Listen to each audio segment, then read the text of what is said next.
our panel, the powerful women that are going to be in the conversation. Who you just heard from, Dr. Jandel Allen Davis, will be joining. Emily Robinson.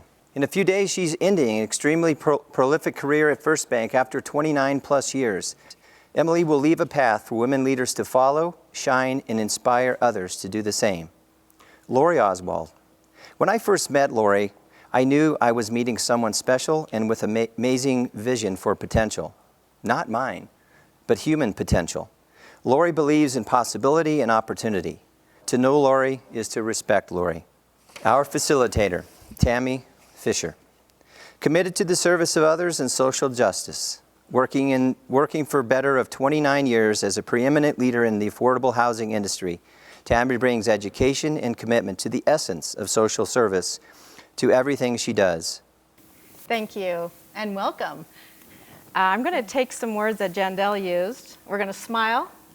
We're going to hopefully have some fun. We're going to have a conversation that I hope not just women, but anyone who's working on becoming a leader is going to learn from today, and I'm very excited to do that. So what we have here are leaders that just happen to be women. It's very, very exciting to be in the presence of women who I would use words such as powerful, wise. I believe that you're also very caring, empathetic. You're women, but you're great leaders. And so to start the conversation, I'd like to ask each of you to think of a few words or a word that describes you as a leader, and then tell me, does that also describe you as a person? Lori, I'll start with you. Oh, thank you. Happy to be here. My orientation is always my team. So empowering the team, serving my team, pinch hitting for my team, guiding my team. They make everything else happen. Okay. Jandel. I'm going to use the word loving. And it's a word that we should be using way more in business than we do. I love the work. I love the challenge. I love the people and the teams for sure. I love those who we serve. And yeah, it's very consistent with how I live my private life. Yeah. Emily. Interesting question. I would say being a direct communicator is part of who I am at work and in my personal life. And I think being action-oriented. Those are the two things that I think about. And sometimes I have to stop and remember to care about people more because I'm hard charging, but I think that's something I've certainly learned over the years and gotten better at.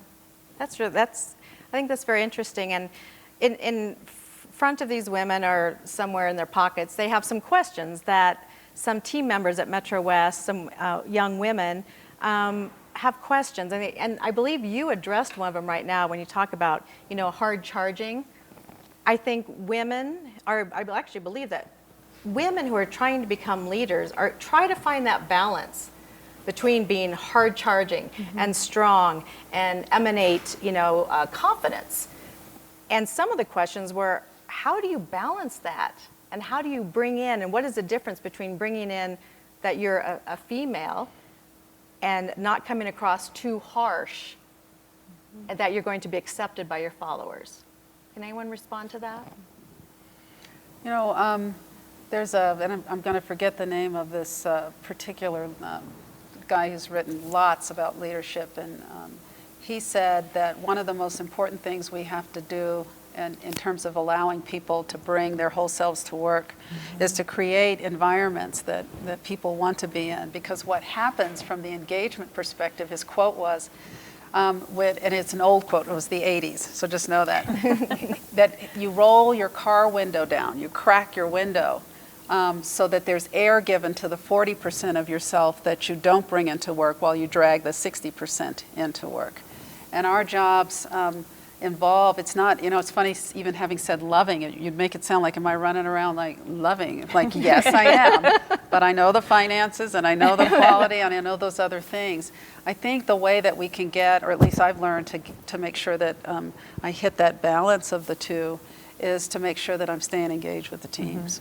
Yeah, that's how I do it. That's great. Jandel, you said the most powerful word, which is love. One of my favorite John Maxwell quotes is, if you don't love your people, you can't lead them. Yeah. And I actually had that question on the card that I was given, how do you deal with imposter syndrome when you're in those moments? And for me, a game changer was realizing that there are lots of different styles that are effective as a leader. You don't have to be like everyone else. So if you focus on your results and the work that you're doing and learning, you're going to be just fine, whatever style you have. And don't you believe you have to create a style for who it is you're leading? Because everybody responds differently. So the hard charging may not work for some people.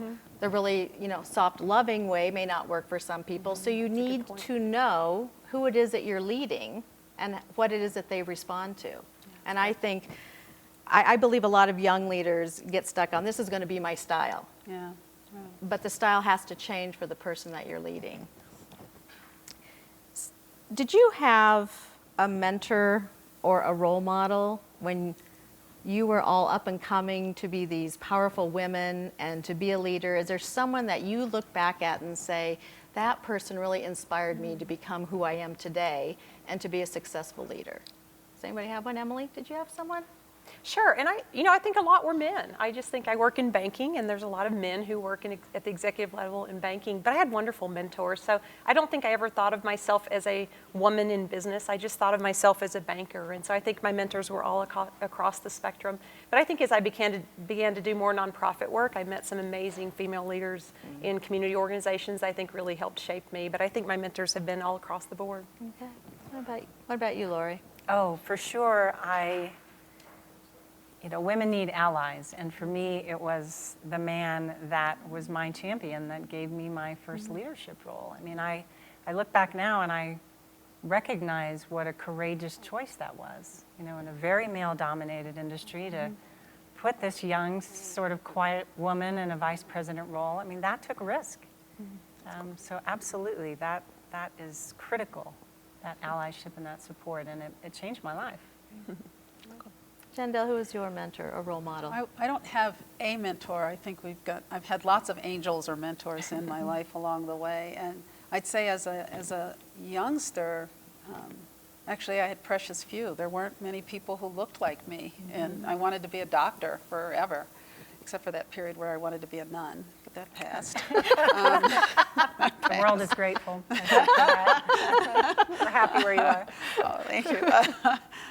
You heard that, Craig? They're happy. No, there were a number, but I will tell you that from the perspective of leadership, it was a man. It was Dr. Jack Cochran I knew of him. He was a plastic surgeon at Kaiser Permanente back in the late 90s, and he called me one day and said, I want you to run for the board. I would have never known he even knew me, which sort of points out that whole, you never know who's watching. I was in full-time clinical practice at the time. And then he ultimately became our executive medical director, and I did get on the board. And I was chosen to be one of his associate medical directors. And then the other person who's just been back to the risk, I love that, taking a risk.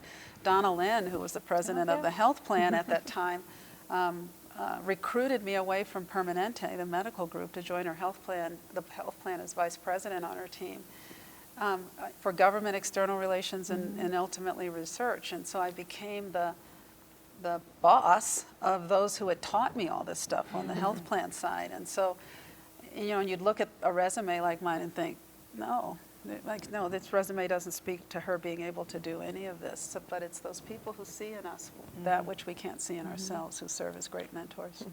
I agree. And I like what you said. I had a mentor when I worked at the city of Lakewood. And I remember him saying, I don't really care what's on your resume. I see what you're doing out there, and I see what you're capable of, and I'm going to give you more challenges to do that. Don't just go by the resume. And I think that was really powerful, and I've carried that out throughout my career. And I think that's really powerful. Here's a little more serious question here. According to a McKinsey report that the study of St. Catherine University did in St. Paul, Minnesota, is that professional women, especially of color, make up a small fraction of senior leadership in organizations across the country. Women hold only 21% of C-suite positions.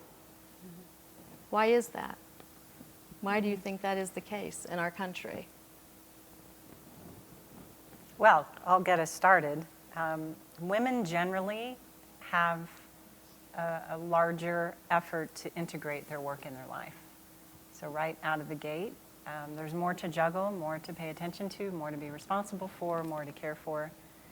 And then even if you attain a leadership role or enter that, that level of leadership, the support and the systems are not in place. The structure of ongoing support is not in place. Now it's really starting to change because there is no choice. But years ago, flexibility, adaptability, serving, the things that really help all leaders succeed, but particularly women that are trying to juggle, we just need more of that in place. Yeah, I remember seeing back doing some diversity work at KP. We used to call it just diversity in the 90s. Now we call it equity, diversity, inclusion, accessibility. But, and I was leading some of that work. If you imagine, a spectrum where one side there's compliance and one side commitment, in terms of having a workforce that reflects, a leadership team that reflects the communities we serve. All the work that was done in the early days in terms of making for more inclusive workplaces, we're focused on the commitment side. I mean, the compliance side of that, and not the commitment side, which is really about doing the hard work to create multicultural organizations. And so I am a little worried even today, and I love that you said just starting. We're starting to. You'd think we've been at this a long time, that we would be beyond the starting to. I think the big thing that the companies and organizations are waking up to is it's not enough to check boxes and put women and black girls and all these different people in the places. You have to make sure that your organization is welcoming and understands what multiculturalism requires. And so the reason why it hasn't happened is, one word, it's power. And we didn't have it there. Yeah. I would say leadership training is a huge part of what we need to do as business leaders to encourage more women to get to that level. And I would tell you that Greg is one of our wonderful leadership coaches at First Bank, and he works with so many of our executives and just does a great job. But what that gives people is confidence, all people. And we need confidence to get just talented people into that C-suite. And I can tell you, if you're out there and you worry about your confidence, don't let anyone shake your confidence. If you had a bad day, that's okay. Everyone has a bad day. Don't let it hurt your confidence, because confidence is what we need to get talented people to the top level. I think what I heard you say was we need to invest in people. Right. I know through COVID and at our company, we realized what is it that's going to bring people back or stay during COVID. And it became a thing, how do we invest in our people? And people do perform better and want to be successful when they see leaders investing in them and saying, we believe you are a leader, and let's help you create more leaders. And especially with I believe, women that may not have the confidence or thought that they would even have an opportunity to do that. So I love the investment, leadership coaching and trainings, and like you said, making your culture and your organization welcoming, to the diversity. I agree with that. One little quick thing I'd add is the other thing that we as women do, and I can remember even for this role when I was recruited for it thinking, me? You want me? I mean, that's what I actually gave the recruiter names of people and hung up the phone to call for this job. And then someone said, he wants to talk to you. Thank God. I said, yes, I'll talk to him. I don't think a man would have done that. Yeah, exactly. And that's what I was about to say, is that I learned once or heard someone doing a presentation, and she said that for women, we think we have to have 90% of the stuff, the requirements for the role before we'll even try for it. And that's not the case with men. And we also know, because as you've said, it's not all about what's on the resume, that in fact we can do a lot more. So it's this notion of how we have chosen to assess competence as people, as individuals, that can stand in the way too of why there's not enough of us in this place. It's so interesting. There was a business review, Harvard Business Review article that said how women are perceived, how they dress, how they talk, their executive presence, their capacity to fill a room, and their leadership style has been the focus of many efforts to get more of them to the top. In a way, they're talking about creating them to act more like men.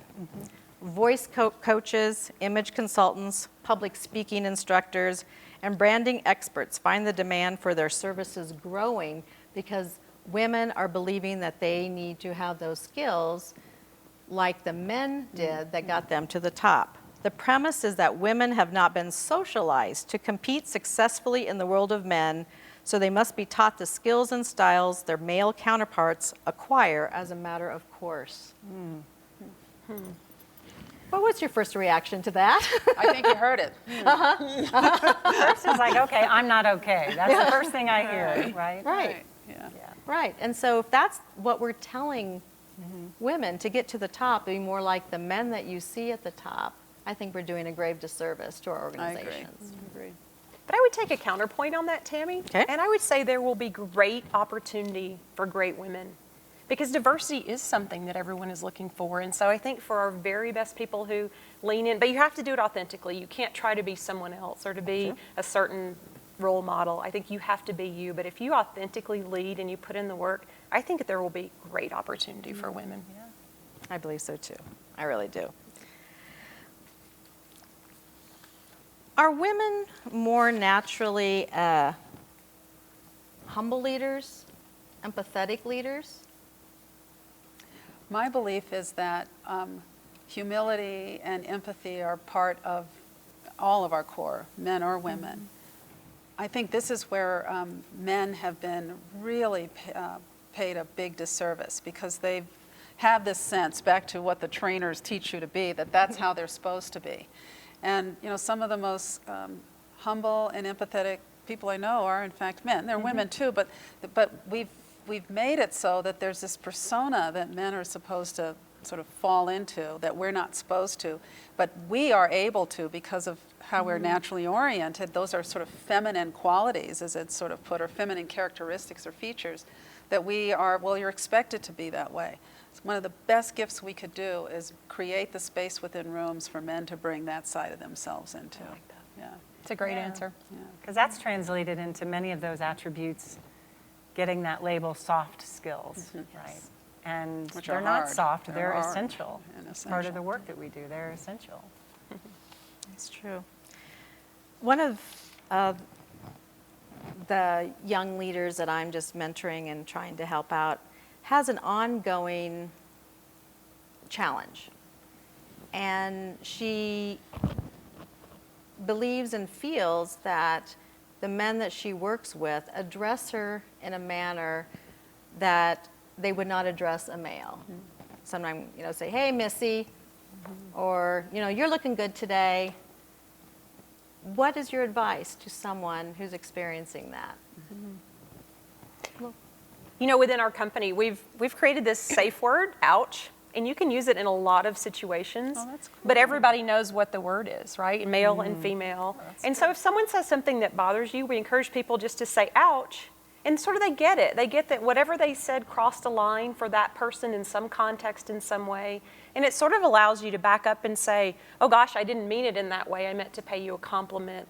But it builds awareness of what triggers someone else. And so it's interesting. I think you could use that if someone said, hey, that new dress is really nice. You know, ouch, versus that's a classy dress. You look very professional today. There's a way to say that. But so that's just one idea, and it's worked well in our group. If someone says ouch, cool. we all know what it means, and we know to back up and maybe let them work it out. But just one idea that she could try. That's great. I had not heard of that. Yeah.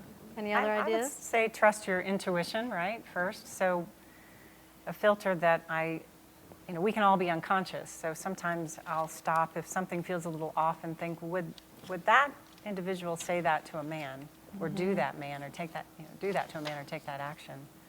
And then, of course, if it becomes more extensive, it's critical to address it, request something different, share it, but trust your intuition. If it seems off, it probably is. I really like that ouch. I do. That I believe is a great lesson and a great tool for really anyone in the workplace to use when something is said to you that makes you feel uncomfortable or disrespected.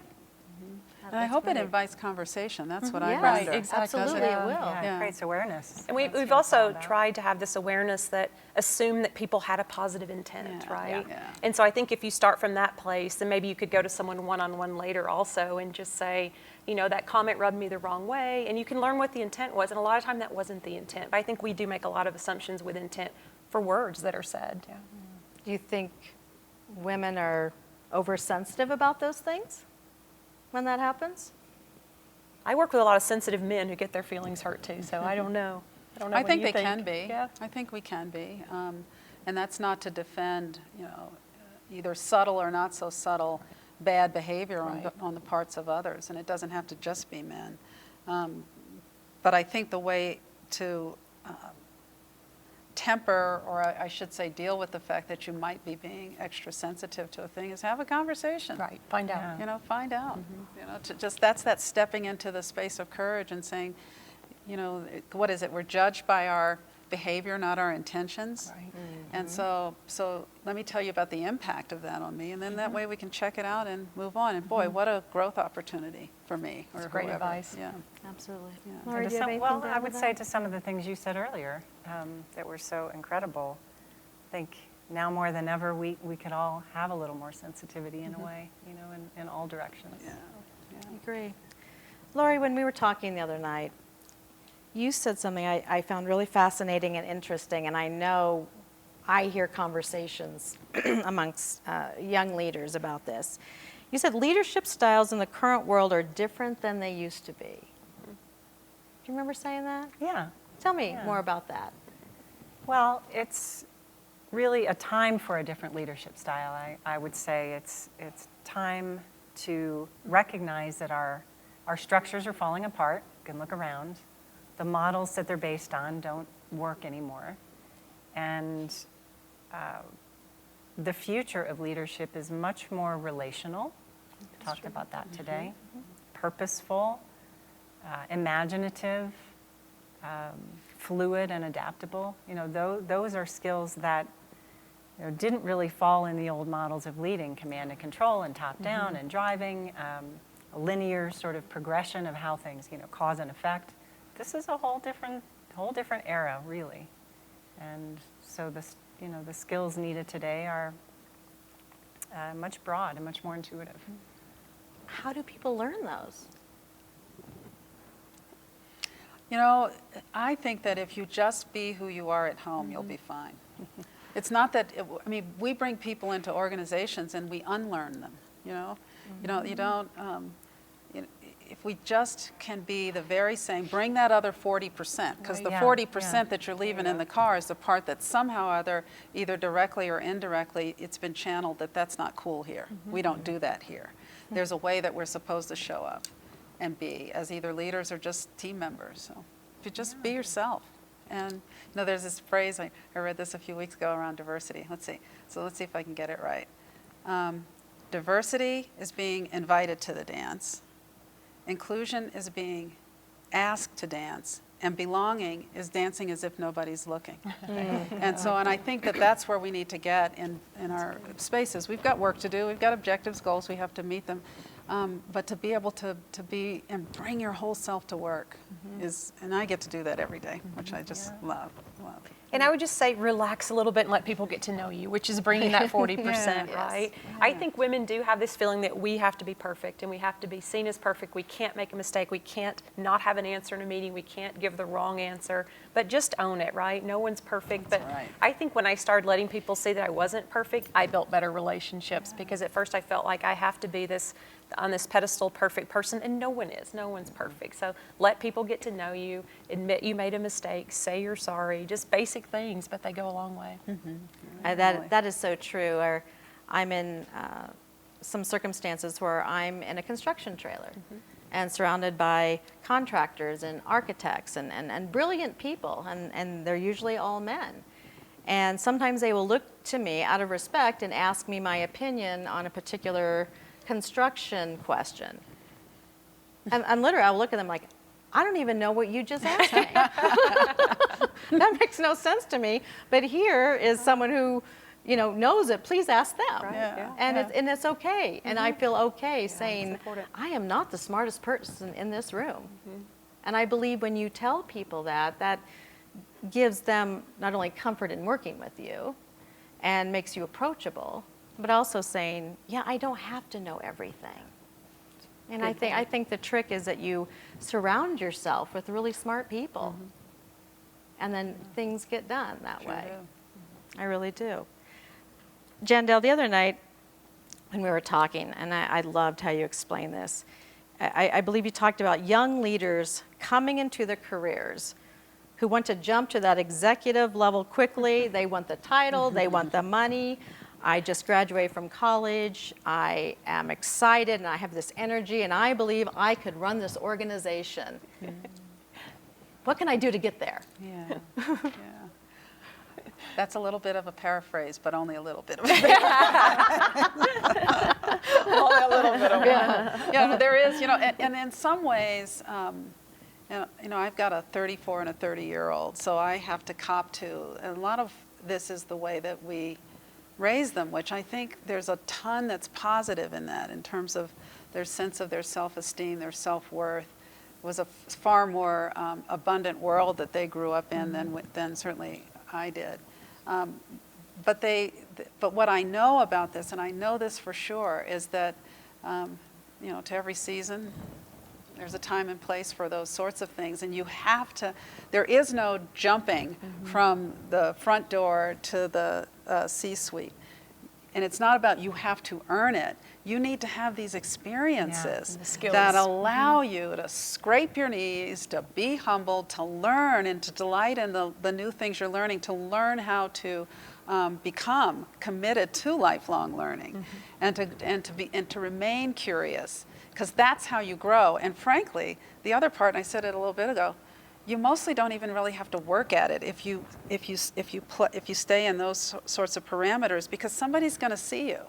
And then you're going to be given other opportunities, and then someone will see you there, and you're given more opportunities. You never know who's watching you. So I say, and I actually had to tell my younger self this when I was in my 40s. I did this little exercise where I self-mentored. I run into a cafe and I meet an older version of myself. It was a mentoring exercise that was given to me. She tells you something. What does she tell you? And at the end, she gives you a gift. And so I wrote this thing that maybe I'll share someday called Having Tea. And I ended up having tea with this 70-year-old as a 50-year-old. And she taught me 10 lessons. And one of them was, don't worry about being queen. Don't worry about being queen. It'll happen or it may not happen. Just do your best right now. And oh my God, I don't know that I'm queen. I never would have seen this opportunity as coming along, and I certainly didn't seek it. So that's I would what I think definitely it call is. you queen. I absolutely would. I absolutely would. Emily, you had a really great comment about that as well. Sure, we see this for sure in our business, and what we tell people is be really good at what we're asking you to do today. That's how you get to the next step, and someone will see it. I love that, but don't do it because someone will see it, right? Do it because you want to be good at your job and you're a hard worker. But yeah, be really good at what we're asking you. That's how you get the next position.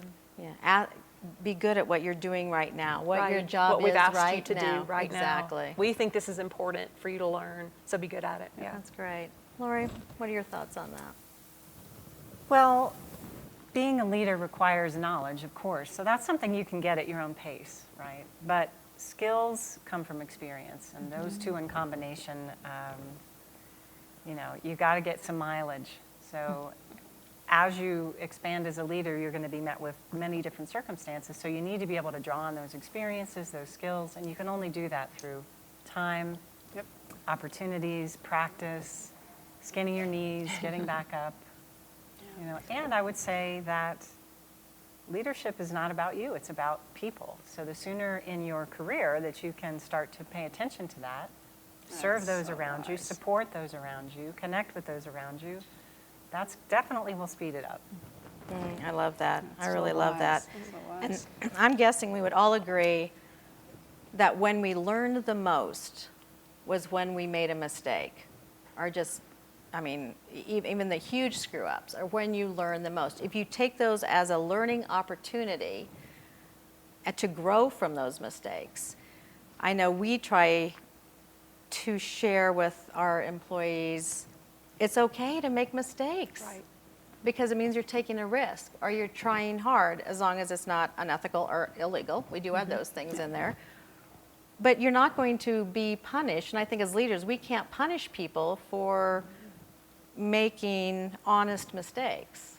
Instead, bring them in and help them grow from that. Did you all make mistakes getting to where you are? Never. Oh, That's why I said you're the queen.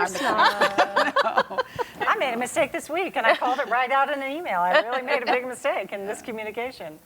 Yeah, it's important. Of course, Yeah. yeah. So we still make mistakes. You might feel like you've arrived, but you never do really arrive, because there's, like you said, it's ongoing learning. If you're willing to always be willing to learn, then you're always going to be willing to maybe take bigger risks, try something you're maybe not comfortable with, maybe fail at it, but then what did you learn from that? And then I think you have to let it go.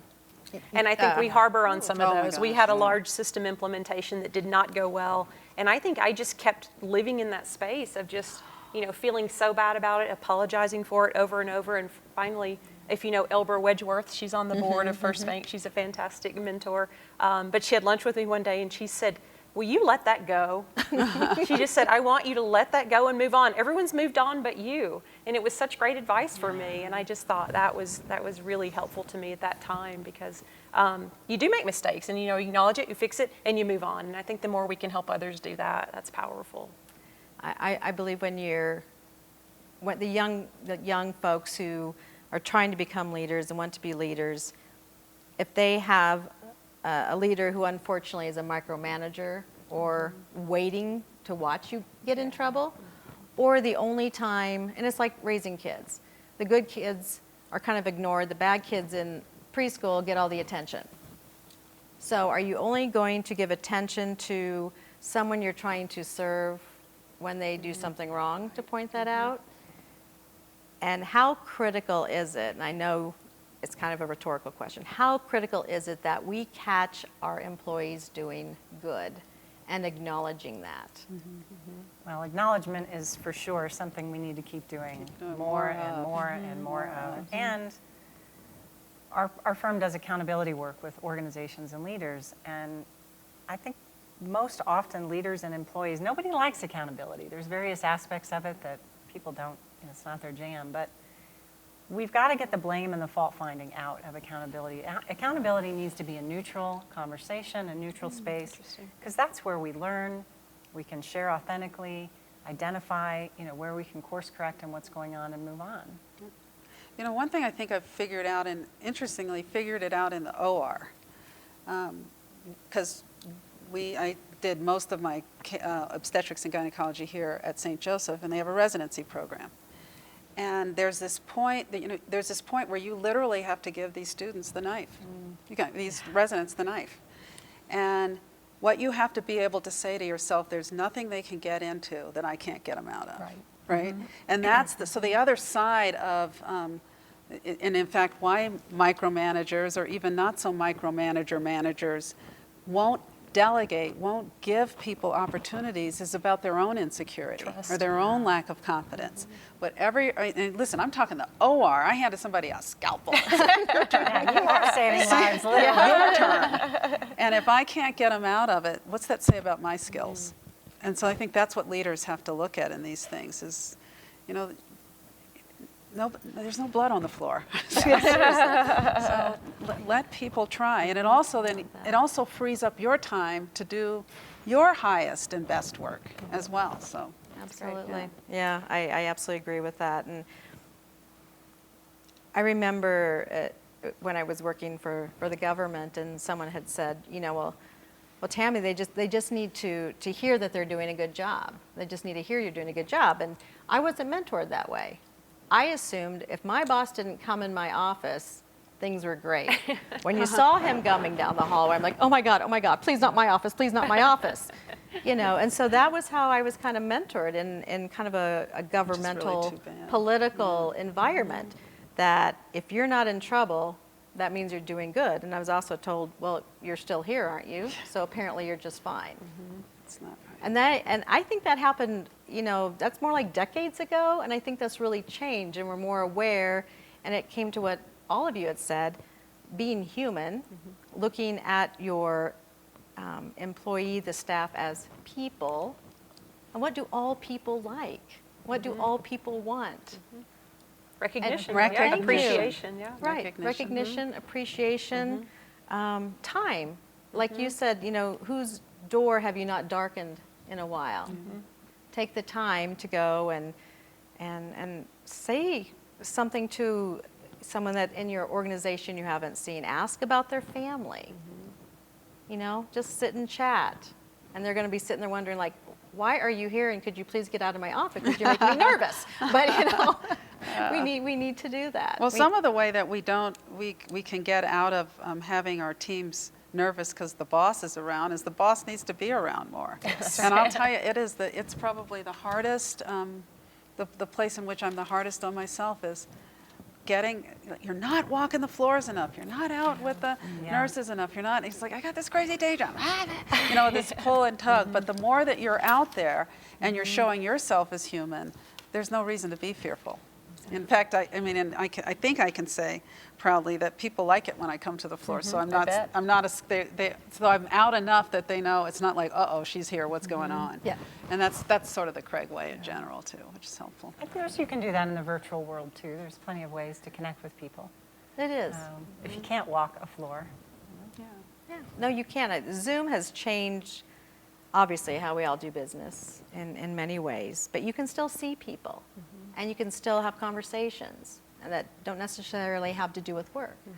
And I think it's really critical to create those personal relationships. Emily, what question do you have from one of my folks at Metro West? So I am a mom. I have two daughters who are 21 and 23. One is out of college and one graduates from college next week. So the question is related to family and balance, so I liked it. The question is, I've always wanted to know how these top women balance work and family, and if they had children, how they manage their career and their kids. And so first of all, I like to say that work-life balance is a myth. You'll never get there, so don't seek it, don't look for it.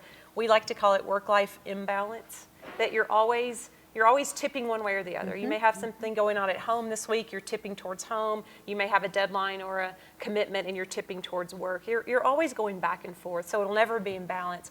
But my best advice is it can be hard, but it's so worth it. When I see the work ethic my girls have, they are hard workers, and I think they learned that because they saw me work hard.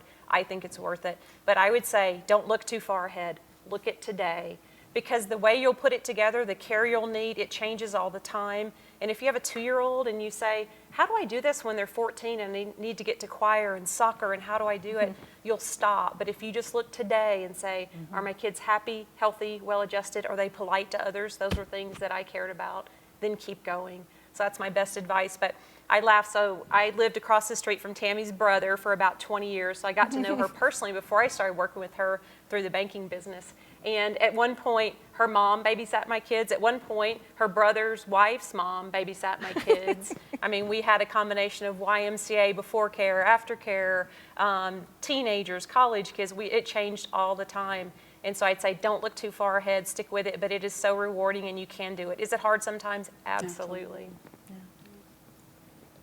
How about you, Jandel, with your boys, right? No, I have a girl and a boy. Okay. 34-year-old daughter and 31-year-old non-adult son.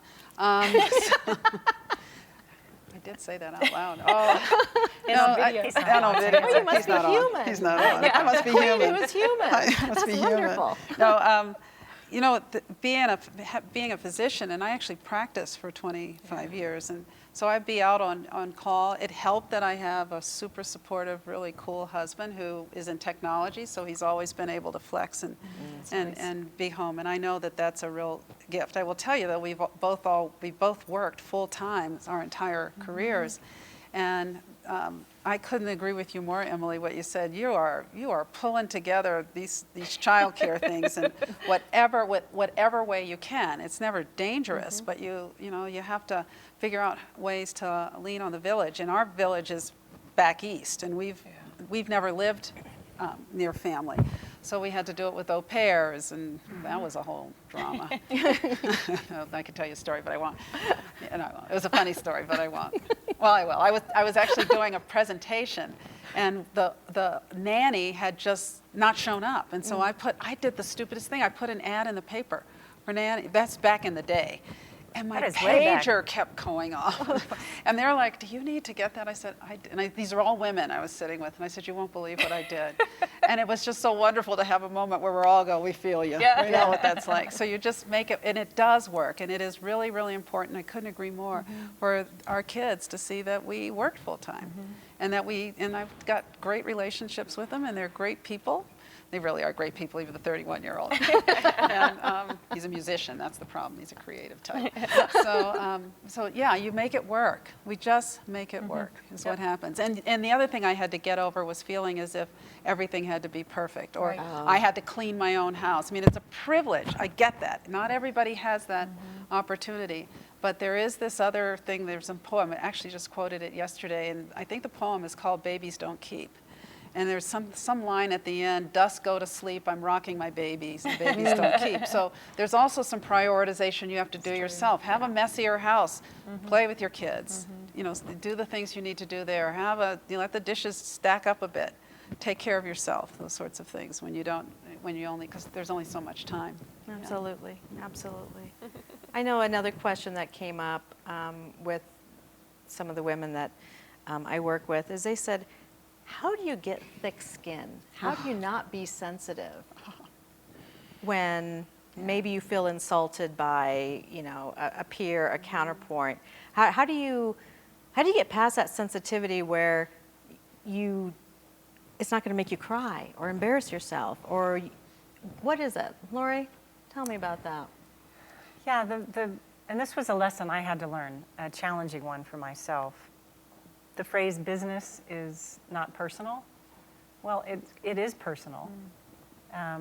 It needs to be personal. It needs to be more personal, but don't take it personally. You know, feedback makes you more powerful. Feedback makes you more flexible. Mistakes are a source of growth and learning. So we're human beings, and no matter what title someone has, they're a human being. And so we all have insecurities. We all have moments where we're emotional or disappointed in ourselves, but get over it. Don't take it personally, but keep in mind that business is personal, and leverage people around you.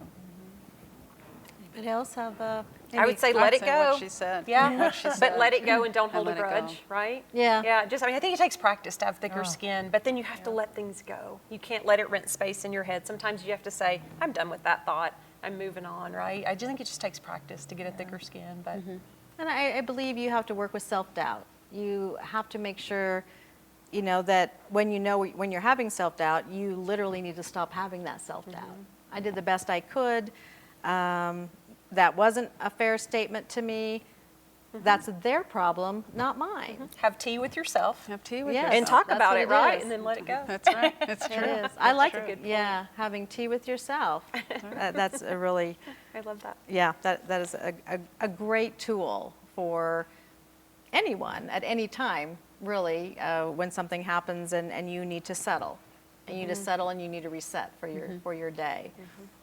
We have. Could I ask the moderator a question? Oh, Emily. We're not hearing from you very much. But one thing I observed about Tammy, we met each other professionally about 15 years ago, and I would tell you the team she had then is the same team she had now, and that I've had so much admiration for that. And you hear that people quit businesses. They don't quit businesses, they quit their boss, right? But you've had this team that stayed with you for 15 years. What's your secret sauce to leadership? Because you're doing something right. It's not a secret sauce. And yes, I've worked with some people for 27 years. I've known some people for over 30 years. And we do have a really steady executive team. We're not that young of an executive team. I want to believe it's because I've stayed out of their business. Okay. Good I advice. trusted them. They're smarter than I am. I mean, that's why I hired that CFO, I hired that COO, I hired that HR director, and I respect them, and I don't get in their way. And when they go and they do something, and maybe it didn't turn out like they had hoped, They can come to me and say, oh, Tammy, I think I screwed up. I'm like, well, okay, well, what's our next step? And I'm not going to punish them for taking risks and doing the right things because we're mission-based. We're here to serve people awesome. of low income, and whatever it is and however we can do it, they're passionate people. They're passionate people. I care about them as humans. I let them, I know their job is always going to get done.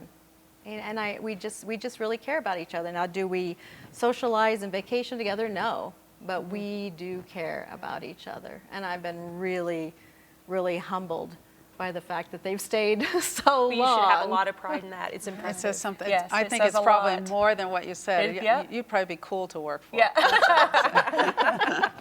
Well, thank you. I mean, I hope that's true, but I also know I'm probably a pain to work for sometimes as well. But thank you. Thank you. Well, thank you, ladies. Any last thoughts you'd like to leave all these folks that are looking how to better themselves as leaders, how to be able to serve people better? Anything? Don't try to be perfect. You will never get there. You'll be frustrated, and no one is. So be human and be authentic. Be present and do today well, and it'll set you up for tomorrow. Say be you, and there's always a next time. So keep going. Thank you. This was fun. We are Nice going to job. start Thank you. our own TV show. We don't know what we're going to call it yet. Having tea. There we go. I love it. I love it. Well, don't leave yet. We have another very powerful woman coming up. And I hope I pronounced her name, Dr. Rahman. She is the author of Leadership Deconstructed. She also is a really fun, brilliant, creative woman that you do not want to miss, and she'll be coming up in a minute. Okay. Thank you. Thank you.